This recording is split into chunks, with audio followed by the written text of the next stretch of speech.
Hola de nuevo, ya estamos en nuestra tercera clase virtual. Espero que ya se estén acostumbrando a este formato y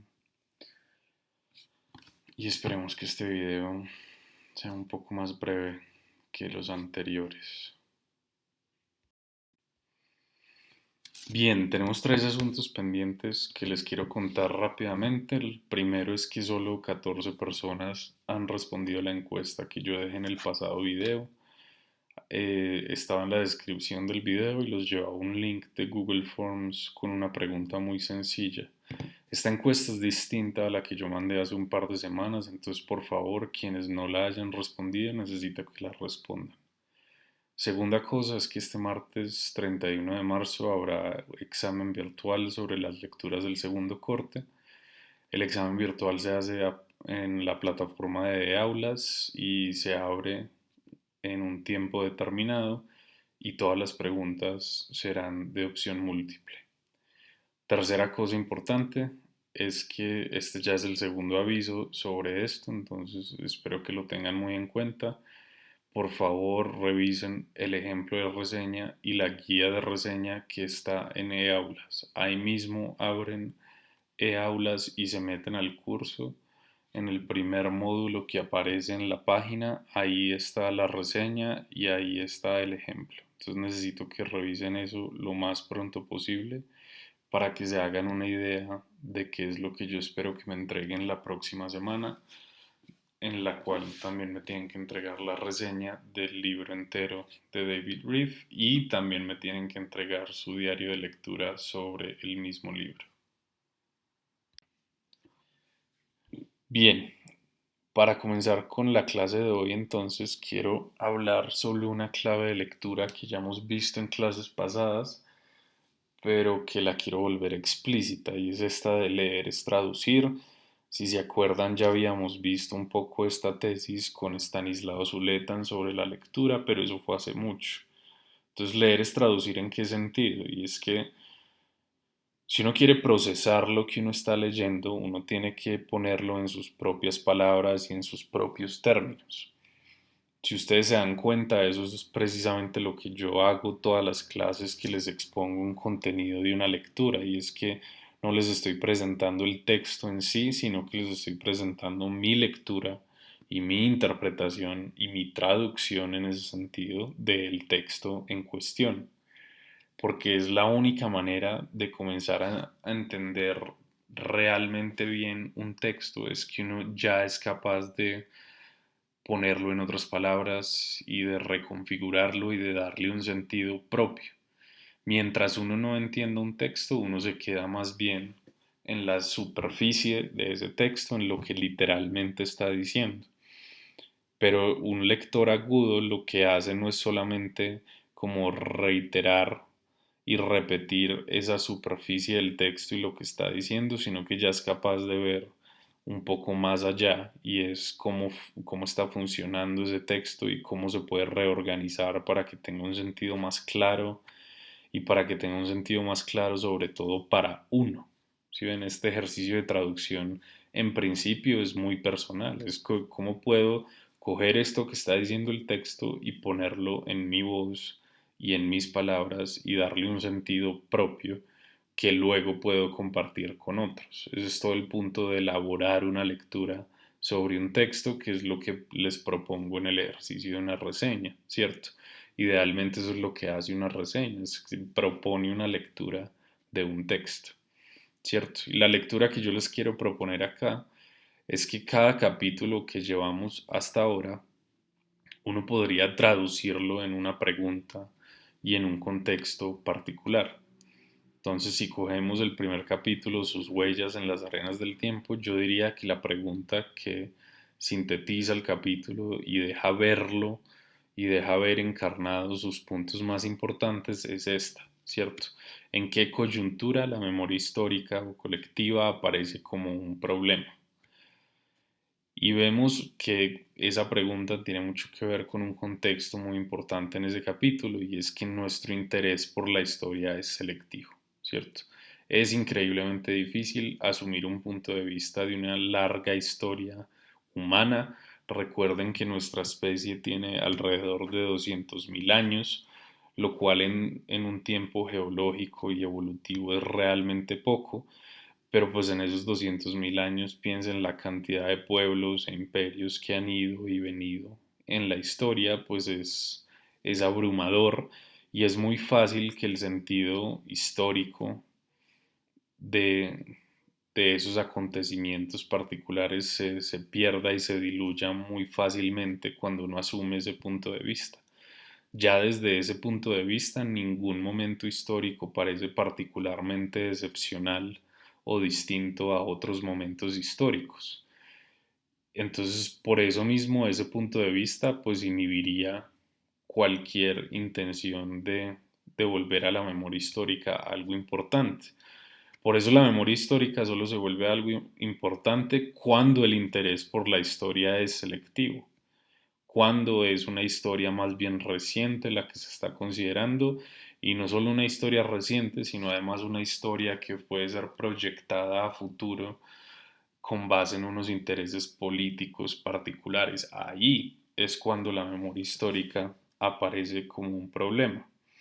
Y si uno lee todo ese capítulo bajo esta traducción, ya se aclaran muchas cosas de ese capítulo. Ese es todo el punto de traducir, que uno ya puede manipular lo que está diciendo un autor como si fuera un material con el cual uno ya puede construir cosas, ¿cierto? Porque en principio parece como un bloque impenetrable de texto, pero luego de que uno lo procesa y uno intenta entenderlo más a fondo, pues uno se da cuenta de que esto es posible. En el segundo capítulo podemos hacer un ejercicio similar, ¿cierto? ¿Para qué sirve la memoria histórica? Podemos tomar todo el punto de ese capítulo y volverlo una pregunta. Yo creo que sería algo así como cómo funciona la memoria histórica o colectiva en tiempos de conflicto. Y junto a eso, pues hay un contexto importante y es que la modernidad rompe con el pasado e inaugura nuevas formas de experimentar la historia. Entonces, sobre esta primera pregunta, pues es muy importante considerar todos los ejemplos que se dan en ese segundo capítulo. Si ustedes los miran detenidamente, todos son ejemplos de conflictos en el siglo XIX y en el siglo XX. Y es que justamente en el siglo XIX y XX ocurre algo en la modernidad de la mayoría del globo y es que rompemos definitivamente con las tradiciones más antiguas del pasado. Entonces, en el siglo XIX y más exacerbadamente aún en el siglo XX, ese rompimiento con el pasado es fundamental. Y eso deja un vacío muy importante, porque es que todas esas costumbres y tradiciones antiguas pues llenaban la vida y le daban un sentido a la vida particular. Y ahora que hay un vacío de sentido, pues lo que lo empieza a llenar son una serie de mitos modernos, entre esos, pues los mitos de memoria histórica que avivan sentimientos nacionalistas en muchos países. Y la mayoría de conflictos que está describiendo Riff en el siglo XIX y en el siglo XX son conflictos que tienen un trasfondo nacionalista en últimas. Y todos los ejemplos que describe en el segundo capítulo, pues son ejemplos sobre la memoria histórica en tiempos de conflicto. Entonces ahí es particularmente agudo el diagnóstico porque vemos que en tiempos de conflicto, pues lo que hace la memoria histórica es avivar aún más las llamas del conflicto y la violencia porque mantiene vivo los resentimientos y los agravios del pasado. En el tercer capítulo, Perdón y Olvido, que es el que tenemos en la clase de hoy, pues podemos hacer lo mismo, ¿cierto? Nos vamos a preguntar cómo funciona la memoria histórica, ya no en tiempos de conflicto, sino en tiempos de paz. Y hay un contexto importante relacionado con esa pregunta y es que la memoria histórica colectiva aparece junto con los estados-nación. O sea, ahí es donde la memoria histórica se vuelve protagonista y se vuelve un problema político serio, ¿cierto? Pero entonces miremos la pregunta rápidamente y es que si miramos a lo largo de todo el capítulo, todos los ejemplos que pone Riff en ese capítulo son ejemplos de memoria histórica siendo utilizada en tiempos de paz. Entonces, una vez termina el conflicto, una vez se inauguran las comisiones de verdad y la justicia transicional, e incluso muchos años después del conflicto, cuando se construyen museos y se discuten planes de educación en memoria histórica para colegios, etcétera, etcétera, pues qué es lo que está pasando ahí con la memoria histórica en tiempos de paz. Uno creería, pues pensando en una posible crítica a Riff, que si uno se enfoca únicamente pues en la memoria histórica en tiempos de guerra, pues uno termina viendo el peor lado de la memoria histórica y que tal vez el mejor lado de la memoria histórica se encuentra en los tiempos de paz. Pero aquí Riff es igualmente agudo y muestra que ni siquiera en tiempos de paz vale la pena mantener una memoria histórica presente permanentemente. Obviamente es entendible cuando el conflicto es muy reciente y siguen vivos los victimarios y las víctimas de ese conflicto. Pero una vez se han muerto esas víctimas y esos victimarios de ese conflicto, pues para Riff no tiene mucho sentido seguir insistiendo permanentemente en su memoria, porque lo único que eso logra, como ya mostró en el segundo capítulo, es mantener vivo una tensión y un resentimiento que puede perdurar mucho más allá de la temporalidad de ese conflicto. Piénsenlo cínicamente. Si todo el mundo que estuvo involucrado en un conflicto ya murió, ¿para qué vale la pena mantener viva la memoria sobre ese conflicto? ¿Cierto? Esa es la pregunta más profunda que se hace ese tercer capítulo. Y sobre esto pues hay un contexto importante en el cual quiero profundizar en el resto de la clase.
Cuando Riff habla de el folclore y las costumbres consagradas, o lo que en otros términos uno podría llamar como memoria ancestral o comunitaria, uno se da cuenta que ese no es el objeto de su crítica, ¿cierto?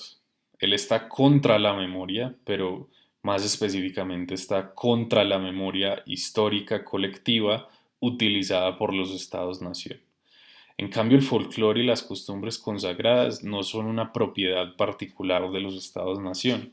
De hecho, la mayoría de costumbres consagradas y folclore que existe aún hoy en día pertenece a pequeñas comunidades, tipo comunidades étnicas afro o indígenas, o pequeñas comunidades campesinas, o pequeñas comunidades que mantienen vivos modos de vida agrarios o nómadas en el mundo. Y ese tipo de comunidades pues, tienen una memoria muy particular que no es lo mismo que una memoria histórica, sobre todo si uno entiende la siguiente razón. Riff no da esta razón en particular.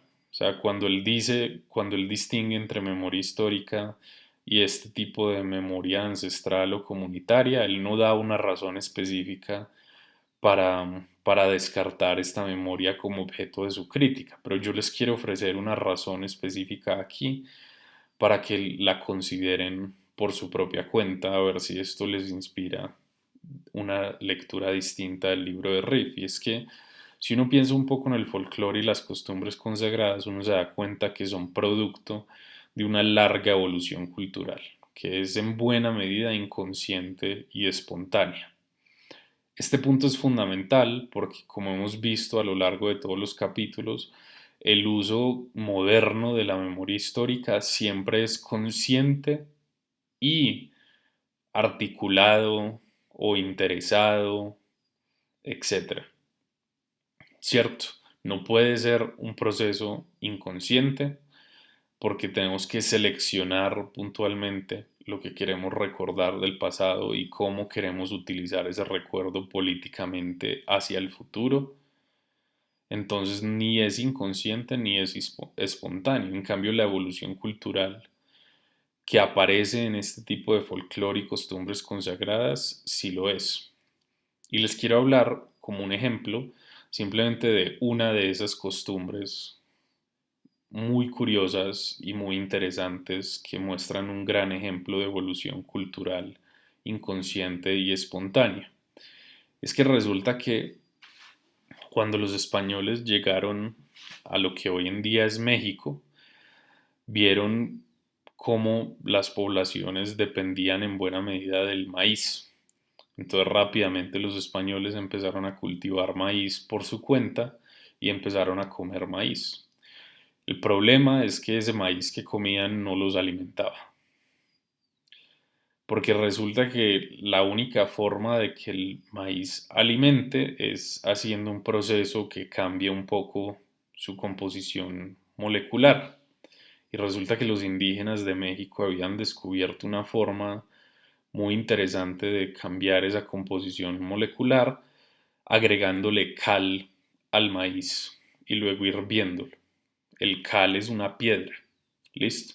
Entonces piensen por un segundo cómo es que eso puede surgir de una forma consciente e intencional. Es increíblemente difícil. O sea, a quien en su sana juicio se le ocurriría echar piedra al maíz para que alimentara, pero resulta que esa combinación es increíble y termina creando un alimento tan poderoso que simplemente si uno subsistiera a base de tortillas de maíz nixtamalizadas, así se llama el proceso de mezclar maíz y cal y hervirlo, pues uno podría sobrevivir indefinidamente.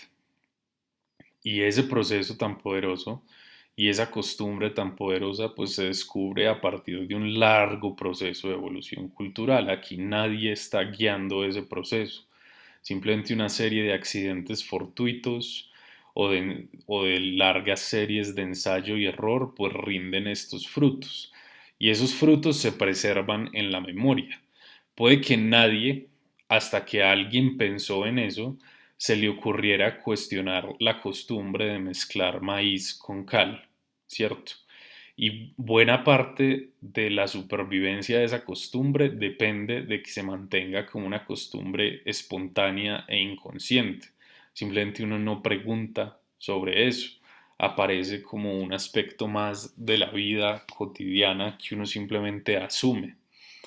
Eso es muy distinto, si ven, ese uso que se le da a este tipo de costumbres heredadas que han aparecido espontáneamente, es un uso muy distinto al uso que se le da a la memoria histórica, porque piensen que con la memoria histórica, si alguien no mantiene esa llama viva intencionalmente, la memoria histórica no existe. Solo existe si es mantenida por un esfuerzo muy consciente y muy intencional de mantenerlo, ¿cierto? Si no fuera porque es intencionalmente mantenida la memoria de la fundación de Colombia a través de un proceso de independencia liderado por un señor Simón Bolívar, pues sería muy difícil que esa memoria histórica sobreviviera tantas generaciones después, ¿cierto? Porque los únicos usos que tiene esa memoria son usos políticos muy particulares, mientras que el folclore y las costumbres consagradas tienen una cantidad de usos que probablemente no son evidentes a primera vista, como este, que si uno lo escucha por primera vez, pues parece una costumbre absurda. ¿Cómo así que mezclar una piedra pulverizada con maíz la vuelve más nutritiva? Y pues resulta que sí, y resulta que es una costumbre que lleva en pie miles de años y que ha servido durante miles de años, lo cual no es tan fácil de decir de la memoria histórica, ¿cierto? Porque a menos de que la memoria histórica sea mantenida, no es muy claro cuál es el propósito que está cumpliendo más allá de un propósito político particular en una situación particular. Siempre que Riff habla de memoria histórica, ustedes han visto en el libro, hay menciones como explícitas y tácitas al Estado-Nación, ¿cierto? Para entender mejor esa idea de Estado-Nación y de por qué es importante en relación con la memoria histórica, quiero dejar simplemente aclaradas una serie de términos que les pueden ayudar mucho a pensar sobre por qué esos dos términos siempre van juntos. Es que si uno define Estado, es básicamente cualquier entidad política soberana en un territorio delimitado. Listo. Según esa definición, pues hace miles de años hay estados.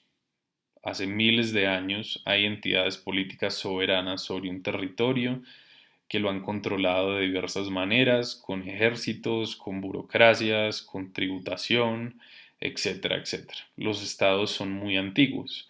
Asimismo, las naciones son muy antiguas. Una nación es simplemente una población grande que comparte la misma cultura, lengua, tradición, historia. Si ven, mientras la definición de Estado es burocrática y política, la definición de nación es más cultural. Listo.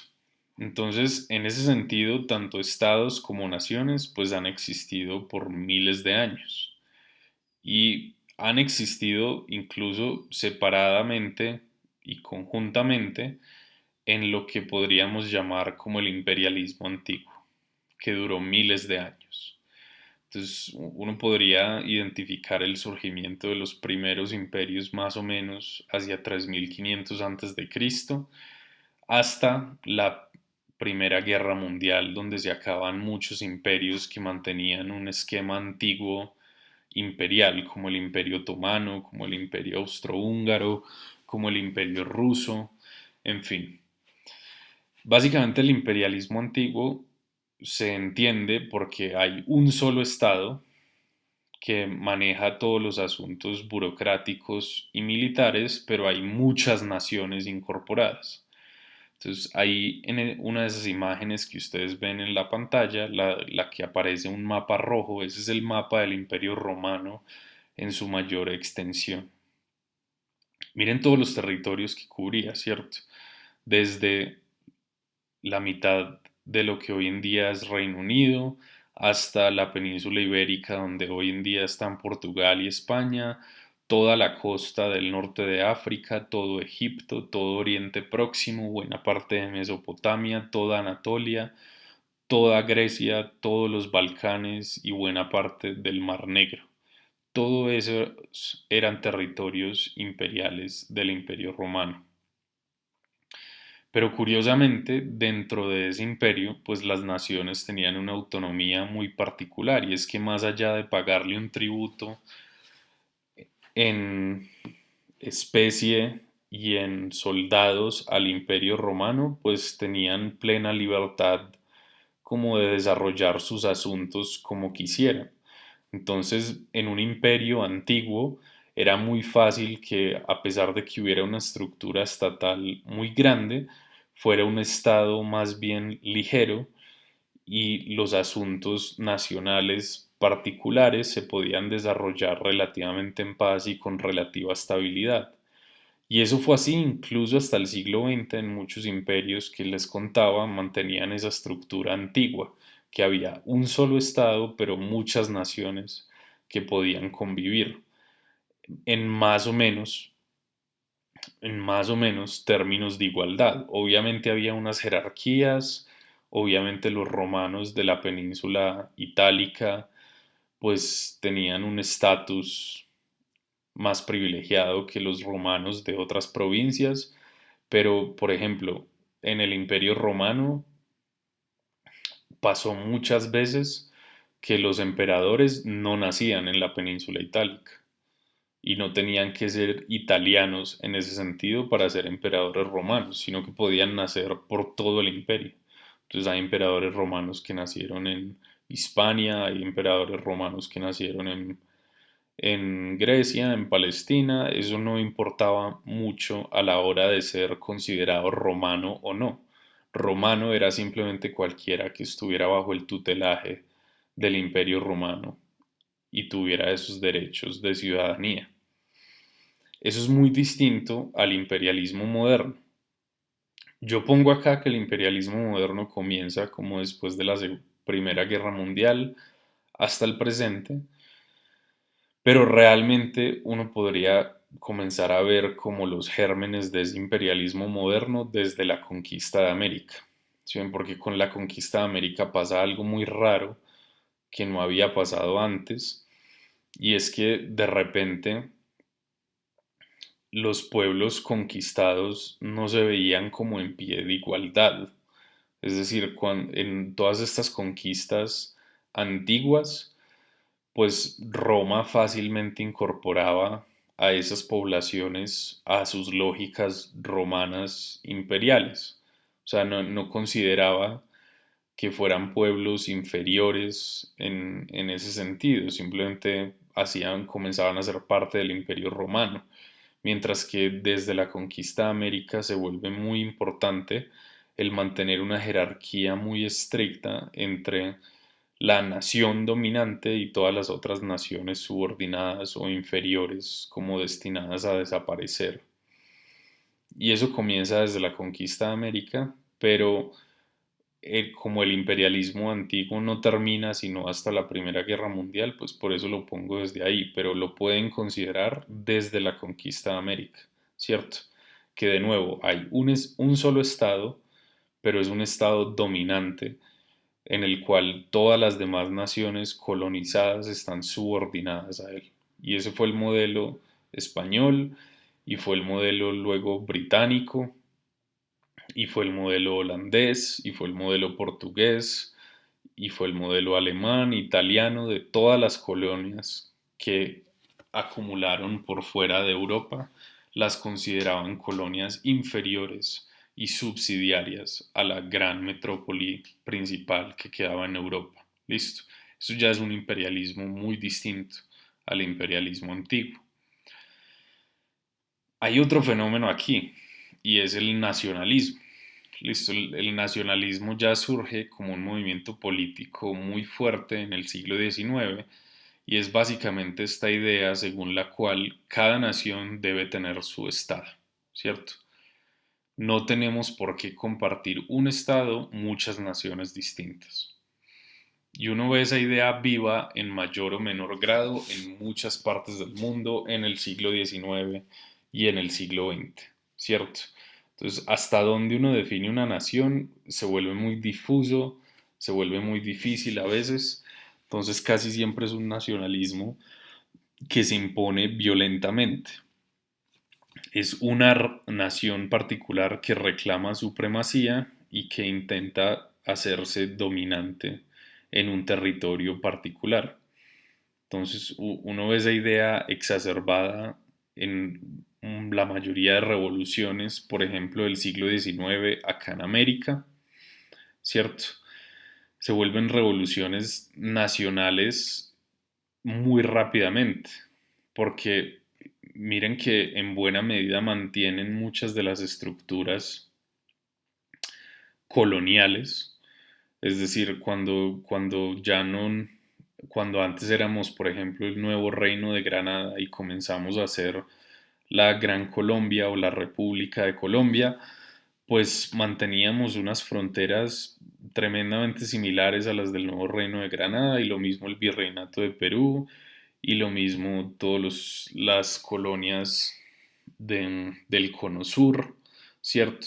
De Paraguay, de Argentina, de Chile, pues mantuvieron unos bordes nacionales muy curiosos, porque uno podría decir, en algún sentido, que pues en Latinoamérica, por lo menos con el proceso tan fuerte que hubo como de mestizaje y criollización en estos territorios, pues que todo Latinoamérica es una misma nación. Y muchas veces se afirman cosas así por el hecho de que hablamos el mismo idioma, que compartimos algunas costumbres, pero aún así surgieron unas naciones muy particulares que no querían unirse unas con otras. De hecho, algo que ocurrió justo después de la independencia de muchos de estos países fue una serie de olas separatistas muy importantes, ¿cierto? Entonces de repente la Gran Colombia duró poco y terminó Venezuela siendo su propia nación, Colombia siendo otra, Panamá siendo otra, Ecuador siendo otra, etcétera, ¿cierto? Entonces ese nacionalismo entra muy fuerte en el siglo XIX y es simplemente esta idea de que cada nación debe tener su propio Estado. En el siglo XX, pues ese nacionalismo se lleva a su punto más absoluto y extremo en el fascismo. Entonces, por ejemplo, ahí la imagen de la mitad, ese es Franco, el dictador español que por casi 40 años o más, creo, pues gobernó a España con una idea nacionalista muy fuerte. ¿Sí? Durante 40 años, España practicó una memoria histórica recalcitrante desde el Estado mismo y desde el gobierno mismo para considerar a España como una sola nación. Pero la última imagen que ustedes ven ahí es, son todas las provincias de España, que en buena medida son provincias como nacionales también. Por ejemplo, pues Cataluña tiene su propia lengua, ¿cierto? Catalán, lo mismo Valencia, pues tiene el valenciá, en Aragón tienen el aragonés, en Navarra, País Vasco, La Rioja y Cantabria, pues se hablan versiones distintas de euskera, y así con muchas regiones de España. En Galicia se habla gallego. Entonces, España misma, curiosamente, no tiene una sola nación incorporada dentro de España, sino que hay un montón de naciones más fuertes en mayor o menor medida, porque la dictadura lo que intentó hacer fue homogeneizar esa idea de nación, como si España fuera una sola y una sola nación, pero pues eso perduró más allá de la dictadura. Listo, entonces hoy en día es muy fácil encontrar ese tipo de movimientos nacionalistas que curiosamente ignoran la historia. Miren que acá ya hay un síntoma que es muy diciente y al que Riff recurre mucho en el libro. Y es que justamente cuando comienza a volverse importante la memoria histórica, deja de ser tan importante la historia, porque no pueden convivir fácilmente juntas. Si uno mira la historia real de España, uno se da cuenta que está llena de regiones muy diversas y muy diferenciadas en muchos sentidos, pues a tal punto que si uno en algunas regiones de España dice que uno habla español, eso se considera como un insulto o un agravio, porque es que resulta que no es español, es castellano y es la lengua de Castilla, que se volvió la región dominante de España en el siglo XVI y que empezó a volverse la lengua dominante, pero es castellano, si ven, no es español, porque en España se hablan muchas más lenguas que el castellano, se habla catalán, se habla euskera, se habla aragonés, se habla valenciá, etcétera, etcétera. Entonces, a medida que empieza a volverse más y más importante la memoria histórica, pues eso coincide con el auge de los estados-nación, de esta idea según la cual cada nación debe tener su estado y coincide con el auge del nacionalismo violento. Listo. Y el nacionalismo no necesariamente es de derecha o de izquierda, o sea, puede ser de las dos. De hecho, por ejemplo, el nacionalismo irlandés era en buena medida de izquierda, el nacionalismo quebecois en Quebec, en Canadá, también era en buena medida de izquierda, etcétera, etcétera. Y el fascismo, pues que arrasó en Europa en el siglo XX, pues también tiene muchas versiones, pero casi siempre uno en el fascismo encuentra un nacionalismo exacerbado y un deseo como destructivo con todo lo que sea diferente o disidente a esa nación única. Entonces uno ve que tanto en el franquismo en España, el nacionalsocialismo en Alemania y el, y el fascismo italiano, uno ve en todos esos casos que había una idea de nación ficticia, que era un mito histórico completo. En España era el mito según el cual España era una nación una y sola y unificada. Lo mismo en Alemania, que también es un país en buena medida de regiones que muy rara vez en su historia habían estado unificadas a tal punto que no hay una lengua alemana homogénea, pero de repente en el nacionalsocialismo ya hay una cultura alemana y germánica única que se impone sobre las demás. Y lo mismo en Italia, en donde también es un país de regiones impresionante, tiene una diversidad cultural asombrosa en cada provincia, etcétera, y de repente hay una sola nación italiana que se pone por encima de todo eso. Entonces no importa el nacionalismo, y no importa ni siquiera tanto el país en donde emerge ese nacionalismo, la mayoría de las veces lo que ocurre es que un mito histórico se impone por encima de la historia real de esas regiones y de esos países. Y eso es, ya después de todo este largo recorrido, lo que más peligroso le parece a Riff. Y es, y es que cuando la memoria histórica se asocia con el Estado-nación, los resultados son nefastos. Los resultados son un nacionalismo violento que impone a toda costa una ficción histórica como idea de nación que va a imponer estrictamente y violentamente. Entonces, por ejemplo, Franco en España prohibió todos los idiomas que no fueran castellano. El castellano se volvió la única lengua de España y la única que se enseñaba en todos los colegios.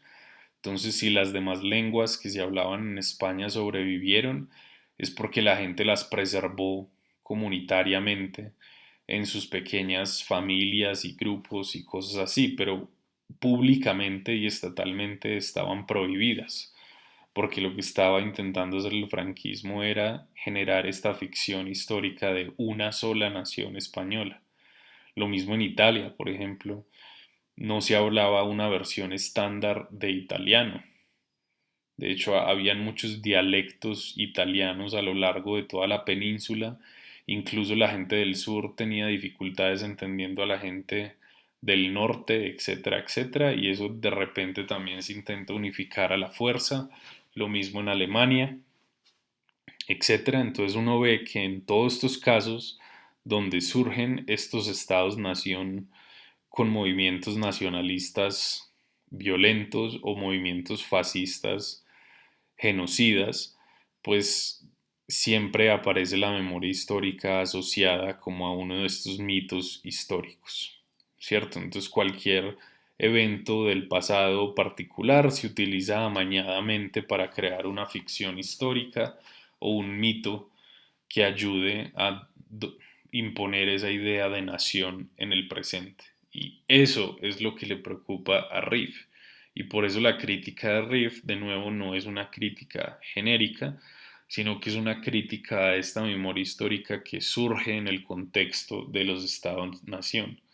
Y ya saben, entonces, que el Estado-nación es esta versión muy particular según la cual cada nación debe tener su Estado, ¿cierto? Esa es la idea que rige a los Estados-nación, pero es una idea muy difícil de mantener y cada vez es más difícil de mantener y uno se da cuenta que se cae por su propio peso. Por ejemplo, en Colombia se ha intentado mantener a toda costa desde hace 200 años, pero miren que en buena medida a Colombia le haría mucho bien pensarse no como una nación unificada, sino también como un país con regiones diferenciadas y con regiones que podrían ser mucho más autónomas y tomar decisiones mucho más propias sobre cómo vivir su vida, ¿cierto? Acá tenemos regiones muy diferenciadas y es muy difícil considerar que hay una idea de nación estable acá en Colombia. Es decir, no es para nada lo mismo venir del sur, del Putumayo o de Cauca, que venir de Leticia en el Amazonas, que venir de los Llanos en Guaviare, que venir de Antioquia, que venir de los Andes y el altiplano cundiboyacense, que venir del Caribe, que venir del Pacífico. Acá hay una diversidad regional también impresionante y negarla como a favor de una ficción histórica que sería como algo así como la nación colombiana y la patria colombiana, pues es muy difícil de mantener y uno se da cuenta que solo se logra mantener a través de este tipo de procedimientos de memoria histórica forzados y, y compulsivos, como el hecho de que esto se vuelve un contenido obligatorio en todos los currículums de historia y ciencias sociales a lo largo del país, de que constantemente se reproduce este mito en escenarios políticos dominantes, etcétera, etcétera. Pero de verdad es un mito pernicioso que bien podría fallar y bien podría hacernos pensar en otras maneras de existir. El Estado-Nación no es la única organización política viable. Listo, ese es un punto fundamental para entender hacia dónde va la crítica de Riff y cuál es el objeto puntual de esa crítica. Voy a dejar hasta ahí, que ya me extendí demasiado, me di cuenta. Y entonces nos vemos el martes, que igual voy a subir el video de la última clase de Riff, pero por favor repasen el libro de María Victoria Uribe que aparecerá en el examen de opción múltiple, que también será el martes, entonces estén pendientes el lunes que les mando un email explicándoles cómo va a funcionar la cosa. Bueno, chao.